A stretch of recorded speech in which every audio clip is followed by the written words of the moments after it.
Քննչական կոմիտեն 2 օր առաջ մի տեսանյութ տարածեց, որը վերաբերում էր Գագիկ Ծառուկյանի փեսային եւ նաեւ հաղորդագրություն կար այդ տեսանյութում։ Անձնական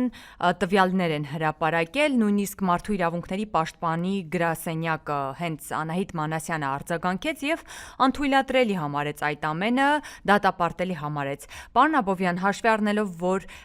Բարգավաճ Հայաստան կուսակցությունը բազմիցս արդեն հայտարարել է, որ Ծառուկյանի շուրջ իրադարձությունները իրականում քաղաքական բնույթ են կրում։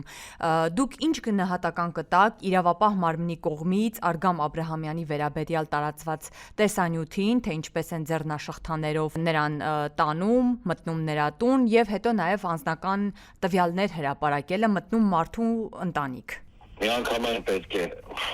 հաստատել հետևյալը, որ ցավոք այսօրվա Հայաստանում ոչ մի կարմիր գիծ չկա, ընդհանրապես, թե բարոյական նորմերի պահով, երբ որ դնում են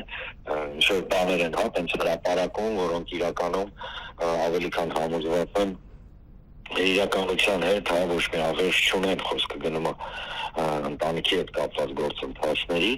սա իմ ներքին ոնց որ համոզմունքն է, բայց դրա հետ մեկտեղ պետք է փաստել հետևյալը, որ այս կարգի լկտիությունը այլ բառ ուղղակի չեմ կարող գտնել, էլի, երբ որ ինչ-որ տվյալներ են հրապարակվում, որոնք իսկ ով ասե, որ այդ տվյալները օրինակ իրական են, ով ասը, անմեղության կանխավոր կապ, ընտանիք, չգիտեմ, բոլորը ուղղակի զրձերի մակարդակի հասած ճնշումները, այդ ամենը ասում է հետևյալի մասին, որ մենք այսօր ապրում ենք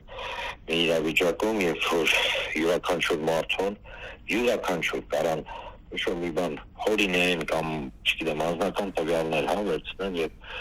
հրապարակեն եւ ըստ էության խեղեն մարդու կյանքը։